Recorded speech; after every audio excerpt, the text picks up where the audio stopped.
प्रेम से बोलिए गौरी पुत्र गणेश भगवान की जय। हर हर महादेव, माता पार्वती की जय। अरे भक्तगणों, आज आप सभी श्रवण करेंगे श्रावण मास की मंगलवार की व्रत कथा, पूजन विधि और उद्यापन विधि के साथ। श्रावण मास में जितने भी मंगलवार आए उतने ही मंगलवार को मंगला गौरी का व्रत कर पूजा करनी चाहिए। पूजा करने से सिर सहित नहाकर बैठना चाहिए। पहले एक पाटे पर लाल और सफ़ेद कपड़ा बिछाए।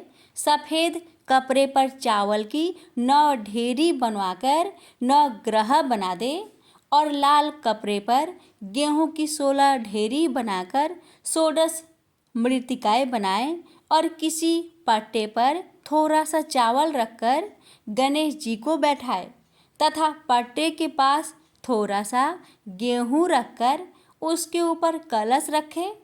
आटे का 4 मुख वाला दीपक बनाकर उसमें रुई की 16 तार की 4 बत्ती बनाकर जलाए।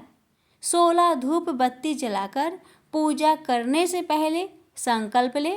सबसे पहले गणेश जी की पूजा करनी चाहिए, फिर जल, पंचामृत, मौली, जनेऊ, चंदन, रौली, सिंदूर, चावल, फूल, बेलपत्र, प्रसाद, फल, 5 मेवा, पान, सुपारी, लौंग, इलायची, दक्षिण गुलाल आदि चढ़ाकर धूप दीप जलाए। कलश की पूजा कर कलश में पानी डाल दे। 5 आम के पत्ते लगाए, 1 सुपारी, पंचरत्न लगा दे। थोड़ी सी मिट्टी, दक्षिणा आदि कलश में अंदर डाल दे। कलश पर एक ढक्कन में थोड़े से चावल रखकर उसके ऊपर रख दे और थोड़ी सी घास लाल कपड़े में बांधकर ढक्कन में रख दे। बाद में कलश की पूजा करे, गणेश जी की पूजा करे। कलश पर सिंदूर, बेलपत्र न चढ़ाए। 9 ग्रहों की पूजा भी उसी प्रकार करे जिस प्रकार कलश की पूजा की है। षोडश मातृका की भी पूजा करनी चाहिए, परंतु जनेऊ न चढ़ाए और हल्दी, मेहंदी, सिंदूर भी चढ़ाए। बाद में मिलाकर देवी देवता को चढ़ा दे। पंडित जी को टीका लगाकर मौली बांध दे और अपने भी बांध ले। मंगला गौरी की पूजा कर एक पटरे पर थाली रख, उसके ऊपर चकला रखे। चकले के पास आटे का सिलबट्टा बनाकर रखे और चकले के ऊपर गंगा जी की मिट्टी से मंगला गौरी बनाकर रखे। पहले मंगला गौरी को जल, दूध, दही, घी, शहद, चीनी, पंचामृत से नहलाए। फिर उसको कपड़े नथ पहनाए। बाद में रौली, चंदन, सिंदूर, हल्दी, चावल, मेहंदी, काजल लगाए।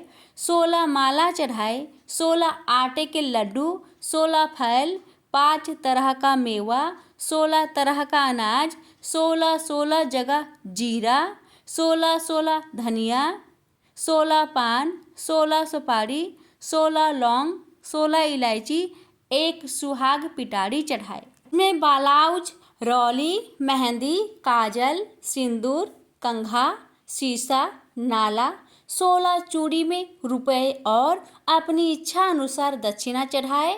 पीछे कथा सुने।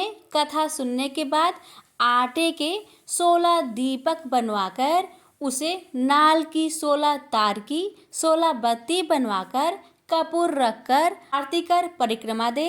बाद में बायना निकाल 16 आटे के लड्डू सासू जी की पैर छू कर दे। बाद में खाना खा ले। एक तरह के अनाज की चीज खाए, नमक नहीं खाना चाहिए। दूसरे दिन सुबह मंगला गौरी का विसर्जन करके बाद में खाए। भक्तों, आप जानते हैं व्रत उद्यापन विधि, फिर श्रवण करेंगे कथा के साथ। मंगला गौरी का उद्यापन 20 या 16 मंगलवार करने के बाद करे।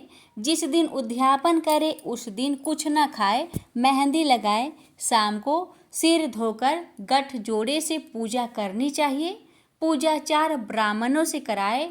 एक चौकी के चारों पैरों की तरफ केले का खंभा बांध दे। एक ओढ़ने से ढके मंडप में कलश रखकर उसके ऊपर एक कटोरी ढककर सोने की मंगला गौरी बनवाकर उसमें बैठाए। मंगला गौरी को साड़ी, ब्लाउज, ओढ़नी ओढ़ाकर नथ पहनाए। सुहाग की सारी चीजें चढ़ाए। मंगला गौरी की मंगलवार को पूजा करने के बाद जाप का गीत गाए। 4 पीतल के भगोने में चावल रुपया डालकर रख दे, जो कि चारों ब्राह्मणों को दे दे। चांदी की सिल, सोने का लोटा बनवाकर रखे। बाद में हवन कर कहानी सुन आरती करे। चांदी के 16 दीपक बनवाकर उसमें सोने की 16 बत्ती भी डाल दे। एक चांदी की कटोरे में आटे की 16 लड्डू, रुपया और एक ब्लाउज रखकर सासू जी के पैर छूकर दे दे। जिन पंडितों ने पूजा की है उनको खाना खिलाकर धोती, अंगोछा, माला, लोटा दे। आइए प्यारे भक्तों, हम श्रवण करेंगे मंगला गौरी की व्रत कथा को बड़े ही श्रद्धा से प्रसन्नचित मन से पूरा अवश्य सुनिएगा। कथा को गलती से भी अधूरा ना छोड़े, वरना व्रत का पूर्ण फल प्राप्त नहीं होगा। कथा को पूरा सुनिए और दूसरे भक्तों के पास भी शेयर करें और माता रानी की जयकारा लगाते जाए। प्रेम से बोलिए मंगला गौरी मैया की जय। हर हर महादेव, माता पार्वती की जय। भगवान सदाशिव ने श्री सनत कुमार से कहा, अब मैं मंगलवार के व्रत का महात्म्य सुनाऊंगा, ध्यान पूर्वक सुनो। इस व्रत के करने से वैधव का नाश होता है। विवाहोत्तर 5 वर्ष तक इस व्रत को करना चाहिए। इस व्रत का नाम मंगला गौरी व्रत है। यह व्रत ताप का नाश करने वाला है। विवाह के पश्चात पहले मंगलवार के दिन इस व्रत को आरंभ करना चाहिए। पुष्प मंडप का निर्माण करके उसे कदली स्तंभों से सुशोभित करना चाहिए। उसे अनेक प्रकार के सुंदर वस्त्रों तथा फलों से सजाना चाहिए। मंडप में देवी की सोने की प्रतिमा बनवाकर स्थापित करनी चाहिए। यदि सोने की प्रतिमा बनवाने की शक्ति ना रखता हो तो अपनी शक्ति के अनुसार किसी अन्य धातु की प्रतिमा बनवाकर स्थापित करनी चाहिए। इसके बाद उस प्रतिमा का अर्चन करना चाहिए। उस मंगला गौरी की प्रतिमा का 16 उपचारों तथा 16 ध्रुव दलों से और 16 चिरचिरा दलों से, 16 चावल तथा 16 चने की दाल के दानों से अर्चन करना चाहिए। 16 बत्तियों का एक दीपक होना चाहिए अथवा 16 दीप जलाकर भक्ति द्वारा दही तथा चावलों का नैवेद्य समर्पण करना चाहिए। देवी की मूर्ति के पास सील लोढ़ा रखना चाहिए। इस तरह 5 वर्ष तक व्रत करना चाहिए। फिर उद्यापन करके माता को वायना देनी चाहिए। अब वायना के संबंध में सुनो। मंगला गौरी की एक पल सोने की प्रतिमा बनवानी चाहिए या आधे पल या आधे से आधे पल की प्रतिमा बनवानी चाहिए। अपनी शक्ति के अनुसार सोने अथवा चांदी के घरों को चावलों से भरना चाहिए। उस घड़े के ऊपर पहनने के कपड़े या चोली रखनी चाहिए। उसके ऊपर मंगला गौरी की प्रतिमा रखनी चाहिए। देवी के नजदीक, जैसे कि मैं ऊपर भी कह आया हूँ, सील लोढ़ा रखना चाहिए। यह सील लोढ़ा चांदी का होना चाहिए। इस प्रकार माता के लिए वायना देना चाहिए। फिर 16 सुहागन ब्राह्मणों को भोजन करवाए। हे सनत कुमार, इस प्रकार व्रत करने से 7 जन्म तक अटल सौभाग्य तथा पुत्र पौत्र एवं संपत्ति आदि सब अपने आप प्राप्त हो जाया करते हैं। सनत कुमार ने भगवान श्री सदाशिव से पूछा, प्रभु, इस व्रत को पहल किसने किया था और उसके करने से किस फल की प्राप्ति हुई थी? कृपा करके आप मुझे इस व्रत के संबंध में इस प्रकार बतलाए। जिससे इस व्रत में मेरी श्रद्धा हो जाए। भगवान श्री सदाशिव जी ने कहा, हे सनत कुमार, प्राचीन काल में कुरु देश में श्रुति कीर्ति नामक एक राजा शास्त्र ज्ञाता, कीर्तिमान तथा शत्रु रहित था। वह 64 कलाओं को जानने वाला तथा धनुर्विद्या में निपुण था। उसके यहाँ संसार की किसी वस्तु की कमी ना थी। कमी थी तो केवल एक संतान की। संतान प्राप्ति के लिए वह दिन रात यत्न करता था। उसने संतान के लिए देवी की आराधना भी की। एक दिन देवी ने उसकी आराधना से प्रसन्न होकर उससे साक्षात दर्शन दिए और कहा, हे श्रुतकीर्ति, वर मांगो। राजा श्रुतकीर्ति ने कहा, माँ, यदि आप मुझ पर प्रसन्न है तो मुझे एक पुत्र दे। आपकी कृपा से मेरे यहाँ धन्य धान्य आदि किसी चीज की कमी नहीं। बस एक पुत्र का सुख छोड़कर मेरे यहाँ सब आनंद है। राजा के वचन सुनकर देवी मुस्कुराई। उसने कहा, राजन, तुमने एक दुर्लभ वस्तु की याचना की है, फिर भी तुमको पुत्र अवश्य दूंगी। लेकिन तुम मेरी बात को ध्यान देकर सुनो। तुम्हारे यहाँ जो पुत्र होगा वह अत्यंत गुणवान भी होगा, किंतु वह 16 वर्ष से अधिक नहीं जिएगा। हाँ, यदि एक सुंदर अथवा विद्याविहीन पुत्र होगा तो वह बहुत समय तक जीवित रहेगा। देवी की बात सुनकर राजा चिंताग्रस्त हो गया। उसने अपनी रानी से बात की और फिर उसकी बात से गुणी संपूर्ण लक्षण युक्त 16 वर्ष की आयु वाला पुत्र मांगा। देवी ने कहा, राजा, मेरे मंदिर के मुख्य द्वार पर आम का पेड़ है। मेरी आज्ञा है कि तुम उस पेड़ से एक आम तोड़कर अपनी रानी को खाने के लिए दो। उसको खाने से रानी को अश्वमेव गर्भ रहेगा। राजा ने प्रसन्न होकर देवी के मंदिर के मुख्य द्वार पर जो आम का पेड़ था वहां से एक आम तोड़कर अपनी पत्नी को खाने के लिए दिया। रानी ने देवी के आदेश अनुसार फल खाया और 10 मास के पश्चात उसके यहाँ देवपुत्र तुल्य पुत्र पैदा हुआ। हर्ष शोक से संपन्न राजा ने राजकुमार का जातकर्म आदि संस्कार करवाया और भगवान सदाशिव का ध्यान धरकर उसका नाम चिरायु रखा। लड़का अपने माता पिता की देख रेख में चांद की तरह बढ़ने लगा। दिन बीतते गए और उसका 16वां वर्ष आरंभ हो गया। राजा रानी दोनों को चिंता सताने लगी। राजा ने सोचा, मैंने यह पुत्र बड़े कष्ट से प्राप्त किया है।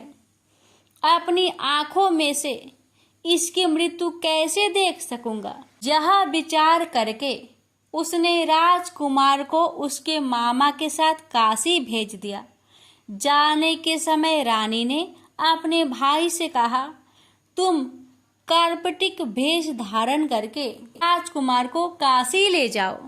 मैंने इसके जन्म से पूर्व भगवान श्री सदाशिव से प्रार्थना की थी, हे प्रभु, पुत्र प्राप्ति पर मैं उसे जगतपति की यात्रा के लिए भेजूंगी। तुम इसको इस समय काशी ले जाओ कि देह प्राण की रक्षा करना। रानी का भाई अपनी बहन की बात सुनकर भांजे को साथ लेकर काशी चला गया। कई दिन की यात्रा के पश्चात वह आनंद नगर पहुंचा। वहां पर बीरसेन नामक राजा राज्य करता था, जो शास्त्र ज्ञाता, कीर्तिमान तथा शत्रु रहित था। उस राजा की कन्या मंगल गौरी अपने रूप लावण्य के कारण चहु और प्रसिद्ध थी। मानो वह राजकुमारी आकाश की चांद की तुलना में धरती का चांद थी। इस समय राजकुमार चिरायु तथा उसका मामा आनंद नगर में शहर से बाहर के शाही बगीचे में पहुंचे। उस समय राजकुमारी मंगल गौरी अपनी सखी सहेलियों के साथ खेल रही थी। राजकुमार चिरायु तथा उसका मामा खेलती हुई लड़कियों को देखने लगे। खेलती हुई लड़कियों में से एक ने क्रोध में भरकर राजकुमार को रंडा कहा। उस बालिका को क्रोधित और दुर्वचन कहते देखकर राजकुमारी ने उस बालिका से कहा, हे सखी, तुम दुर्वचन क्यों कहती हो? मेरे संग अयोग्य वाणी बोलने वाली कोई भी स्त्री नहीं है। देखो, मंगला गौरी के प्रसाद एवं मंगला गौरी व्रत के प्रभाव से मेरे हाथ से जिसके माथे पर चावल गिर जाए उसके साथ मेरा विवाह हो जाने पर यदि वह थोड़ी आयु वाला है तो भी चिरायु हो जाएगा।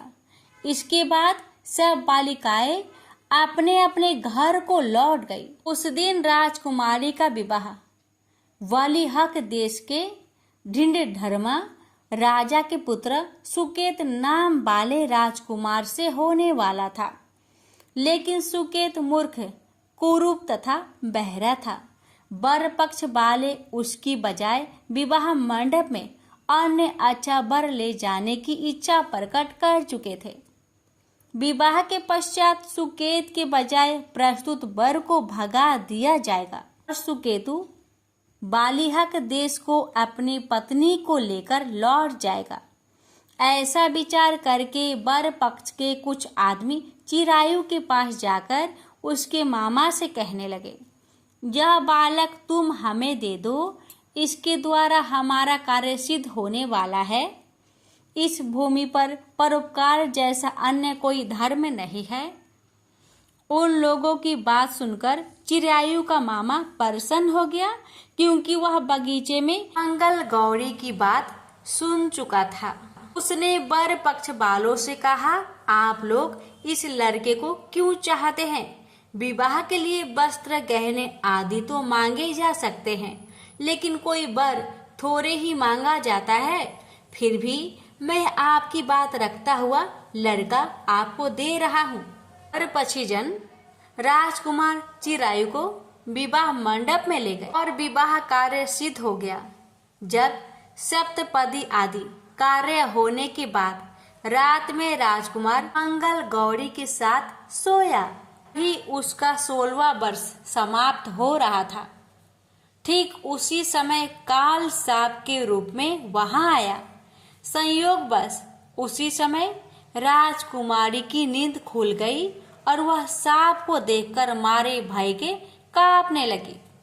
फिर उसने भय त्याग कर सांप की पूजा की, पीने के लिए उसे बहुत सा दूध दिया, प्रार्थना की, दीन बानी से उसकी स्तुति की। मंगल गौरी ने कहा, मैं उत्तम व्रत करूंगी, मेरे पतिदेव जीवित हो जाए और चिरंजीवी हो। देखते ही देखते सांप कमंडल में प्रवेश कर गया। अपनी कुछ की चोली से राजकुमारी ने कमंडल का मुख बांध दिया। उस समय राजकुमार अपने शरीर के अंगों को ऐंठते हुए जाकर उठकर बैठ गया। उसने राजकुमारी से कहा, मुझे बहुत भूख लगी है। राजकुमारी ने माता के समीप जाकर लड्डू आदि लाकर राजकुमार को खाने के लिए दिए। राजकुमार ने प्रसन्न होकर भोजन किया। हाथ धोते समय उसके हाथ से अंगूठी गिर गई। वह पान खाकर दोबारा सो गया। उसके सोने के बाद राजकुमारी कमंडल को बाहर फेंकने के लिए गई, लेकिन विधि के विधान से बाहर जाते समय चमकते हुए हार की चमक देखकर चकित रह गई। उसने उस घट में स्थित हार को अपने गले में पहन लिया। थोड़ी रात बाकी रहने पर चिरायु का मामा आकर उसे ले गया। चिरायु के जाने के बाद वर पक्षी जन सुकेतु को वहां ले आए। मंगल गौरी ने जब सुकेतु को देखा तो कहा, यह मेरा पति नहीं है। इस पर वर पक्षी जनों ने राजकुमारी से कहा, हे देवी, यह तुम क्या कह रही हो? यदि कोई पहचान हो तो कहो। मंगल गौरी ने कहा, रात को मेरे पति ने जो मुझे जराऊ हार दिया है, उस हार के रत्नों की सुंदरता यह बताए, यह कोई अन्य ही है। रात्रि में अमृत सेचन के समय मेरे पति का केसरयुक्त पद मेरी जांघ में लगा हुआ है। सब लोग उसे देखो। रात के समय मेरे पति और मेरे पति के बीच जो बातचीत हुई है और हमने क्या भोजन किया था, ये भी बतलाए, तो यह मेरा पति होगा। मंगल गौरी की बात सुनकर पर पछिए जनों ने कहा, ठीक है, लेकिन सुकेतु उपरोक्त प्रश्नों में से किसी एक का भी उत्तर नहीं दे सका। इस पर कन्या पक्ष वालों ने उसके साथ राजकुमारी को भेजने से इनकार कर दिया और वर पछिए जन अपना सा मुंह लेकर जैसे आए थे वैसे ही लौट गए। मंगल गौरी के पिता महाराजा वीरसेन ने प्रसन्न होकर एक महान यज्ञ रचाया। उसने ये भी सुना कि वर पछिए जन किस प्रकार अपने कुरूप राजकुमार के बजाय किसी अन्य सुंदर युवक को विवाह के मंडप में ले आए थे और उसके साथ मंगल गौरी का विवाह हुआ था। अब मंगल गौरी राजमहल के बरामदे में एक चीक की ओट में बैठ गई और प्रत्येक आते जाते यात्री को देखने लगी ताकि उनमें कहीं उसे चिरायु दिखाई दे जाए। उधर चिरायु भी अपने ससुराल का हाल जानने के लिए अपने मामा के साथ वहां आन पहुंचा। जो ही वह चीक के सामने से गुजरा, मंगल गौरी ने उसे देखकर कहा, पिताजी, मेरे पति आ गए हैं। राजा ने तुरंत ही मामा भांजे को राजभवन के भीतर बुलवा भेजा। मंगल गौरी की बतलाई हुई सब निशानियां चिरायु में मौजूद थी। राजा ने वस्त्र भरण, अश्वगज, रथ तथा अन्य बहुत सी चीजें के साथ मंगल गौरी चिरायु के साथ कर दी। उसके बाद चिरायु राजा वीरसेन से विदा होकर अपनी पत्नी एवं मामा के साथ कुल नंदन सेना सहित अपने नगर को गया। जब उसके माता पिता ने लोगों के मुख से उसकी आपसी के संबंध में सुना तो उन्हें इस बात का विश्वास नहीं हुआ। वह सोचने लगे कि भाग्य के विपरीत कैसे हो सकता है। वह अभी यह सोच ही रहे थे कि राजकुमार चिरायु ने माता और पिता के चरणों में प्रणाम किया। माता ने उसका सिर सूंघा और उसके आनंद का कोई पारावर न रहा। फिर उसने पुत्र वधू को अपनी गोदी में बैठाकर उससे सारा हालचाल पूछा। भगवान शंकर बोले, हे महान मुने, मंगल गौरी ने उसको व्रत महात्म्य तथा पिछला समस्त घटनाक्रम बतलाया। हे सनत कुमार, मंगल गौरी के कारण ही तभी से यह व्रत मंगल गौरी के नाम से प्रसिद्ध हुआ। इसे जो कोई भी सुनेगा अथवा इसका कीर्तन करेगा, उसके सभी मनोरथ सिद्ध हो जाएंगे, इसमें संशय नहीं है। श्री सूत जी बोले, हे ऋषिगण, भगवान शंकर ने सनत कुमार से इस व्रत को कहा और वह इस कार्य की सिद्धि वाले व्रत को सुनकर गदगद हो उठे। उनको इसके सुनने से परमानंद की प्राप्ति हुई। प्रेम से बोलिए हर हर महादेव। माँ मंगला गौरी की आरती। जय मंगला गौरी माता, जय मंगला गौरी माता, ब्रह्म सनातन देवी शुभ फल कदा दाता। जय मंगला गौरी माता, जय मंगला गौरी माता, और कुल पद्म विनाशनी जय सेवक त्राता। जग जीवन जगदम्बा हरिहर गुण गाता। जय मंगला गौरी माता, जय मंगला गौरी माता।